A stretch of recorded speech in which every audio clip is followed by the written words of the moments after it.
নমস্কার, আমার নাম ডাক্তার পুরু ধবন এবং আজ এই ভিডিওতে আমরা আলোচনা করতে যাচ্ছি যে প্যারালাইজড রোগীরা কোন ড্রাই ফ্রুটস খেতে পারে যা তাদের শরীরের জন্য তাদের জন্য ভালো হবে, যাতে তাদের উন্নতি দ্রুত হয়। অনেক রোগী আছেন যারা ননভেজ খান না।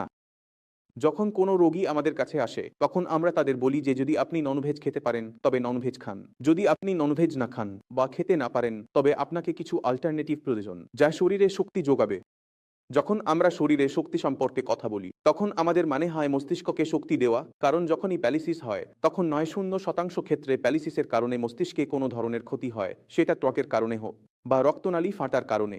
মস্তিষ্কের অংশ যখন কাজ করতে পারছে না তখন আমাদের মস্তিষ্কের ভিতরেই উন্নতি করতে হয়। মস্তিষ্কের জন্য এমন কোন ড্রাই ফ্রুটস আছে যা ভালো লাগে? যদি আমরা তাদের একটি তালিকা তৈরি করি এবং তাদের সেবন শুরু করি, তাহলে অবশ্যম্ভাবীভাবে যে রোগী ড্রাই ফ্রুটস নিচ্ছে তার উন্নতি তুলনামূলকভাবে দ্রুত হবে। যিনি নিচ্ছেন না, তাহলে আমরা শীত ও গ্রীষ্ম উভয় মৌসুমে ড্রাই ফ্রুটসের সেবন করতে পারি এবং আমাদের মস্তিষ্কের জন্য যে ড্রাই ফ্রুটস আমরা শুনে আসছি, যেমন আখরোট এবং বাদাম, এই দুইটি ড্রাই ফ্রুট আমাদের সকলের জানা এবং আমাদের প্যালিসিসে সেবন করা উচিত।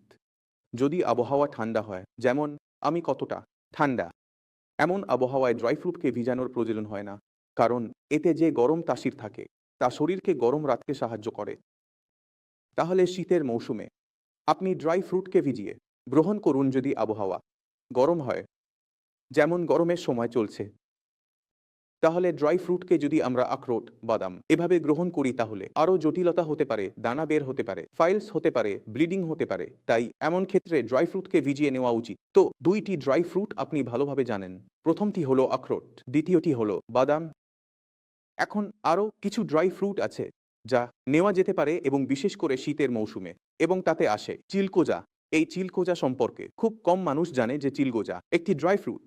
যদি আপনি এর সেবন করেন ২-১-০ দানা এটি নিলে আপনি নিতে শুরু করলেই বুঝতে পারবেন যে আপনার শরীরে তাপ উৎপন্ন হতে শুরু হয়েছে, আপনার শরীরে শক্তি অনুভব হতে শুরু হয়েছে। এই কারণেই চিলগোজা গ্রীষ্মের মৌসুমে খাওয়া হবে না। এটি সঠিকভাবে খাওয়ার সময় হলো শীতকাল। এখন এই সমস্ত ড্রাই ফ্রুটের আমরা দিনে কতটুকু পরিমাণে নিতে পারি? তাহলে দিনে যে ড্রাই ফ্রুটের পরিমাণ হয় তা আপনি এইভাবে নিতে পারেন: বাদাম ১-০টি দানা এবং একইভাবে করতোগ ১-০টি দানা, এবং যদি আপনি চিলকোজা যোগ করেন সেটিও ১-০টি দানা পর্যন্ত নিতে পারেন। এর বেশি নিলে তাপ বেশি হয়ে যাবে এবং পেটের সমস্যা হতে পারে। প্যালিসিস রোগীদের জন্য ড্রাই ফ্রুটের সীমিত ব্যবহার করলে শরীর ও মস্তিষ্ককে শক্তি পাওয়া যাবে পুনরায় সুস্থ হতে। কারণ আমাদের এখানে অন্যান্য জিনিসের অভাব থাকে, যেমন আমরা রোগীদের বলি যে তারা মাছ খান বা চিকেন স্যুপ নিন, কারণ শরীরকে শক্তি প্রয়োজন। কিন্তু এখন একটি সমস্যা দেখা যায়, তাই আপনি ড্রাই ফ্রুট এইভাবে গ্রহণ করতে পারেন। যখনই আপনি ড্রাই ফ্রুট খান, একটি বিষয় মনে রাখবেন যে আমাদের ডায়েটে দুধের পরিমাণ বাড়িয়ে দেব। এখন দুধ এবং ড্রাই ফ্রুটের মধ্যে কি যুক্তি আছে আমি আপনাকে বোঝানোর চেষ্টা করছি।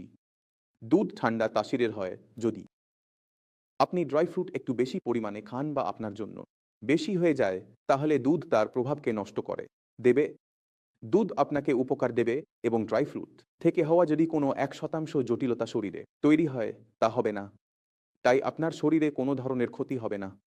এই ছোট ছোট বিষয়গুলো ব্যবহার করে আমরা একজন প্যালিসিস রোগীকে পুনরায় কাজ করার উপযোগী করতে পারি। তাই ডায়েট খুব গুরুত্বপূর্ণ, তারপরে ব্যায়াম খুব গুরুত্বপূর্ণ, এবং তারপর মস্তিষ্কের উন্নয়নের জন্য ওষুধও প্রয়োজন। কারণ মস্তিষ্ক যখন ক্ষতি পায় তখন প্রথম ৬ মাসে খুব ভালো উন্নতি দেখা যায়। যদি প্যালিসিস আপনার পুরানো হয়ে থাকে, তাহলে আপনি নিজেই দেখবেন যে যা ঘটেছিল তারপরে ৬ মাস পর্যন্ত খুব ভালো উন্নতি হয়েছে। আমরা হাঁটতে শুরু করেছি, হাত একটু নড়াচড়া করতে শুরু করেছে, কিন্তু সেই উন্নতি কোথাও থেমে গেছে। এই উন্নতিকে আবার শুরু করতে আমাদের ধাক্কা দিতে হয় এবং এতে সাহায্য করে শ্বাস। তাই যদি আপনি এই ৩টি বিষয়ে একসাথে কাজ করেন, ডায়েট, ব্যায়াম এবং সঠিক ওষুধের উপর, তাহলে আপনি খুব ভালো ফলাফল দেখতে পাবেন। আমি আশা করি এই ভিডিও থেকে আপনারা সবাই বুঝতে পেরেছেন যে প্যালিসিস রোগীদের কোন কোন খাবার খেতে হবে এবং কোন মৌসুমে কিভাবে খেতে হবে। তবুও মনে যদি কোনো সন্দেহ থাকে বা কিছু জানতে চান, তাহলে ডাক্তার উপলব্ধ আছেন, তাদের সাথে কথা বলুন। তারা আপনাকে বলবে আপনার জন্য কোন খাবার ভালো, আপনার জন্য কোন ব্যায়াম ভালো, এবং কিভাবে আমরা আপনাকে দ্রুত সুস্থ করতে পারি যাতে আপনি আবার কাজ করার উপযোগী হতে পারেন। এর সাথে আমি আপনাদের বিদায় জানাচ্ছি। পরবর্তী ভিডিওতে দেখা হবে। ততক্ষণ পর্যন্ত ভালো থাকুন।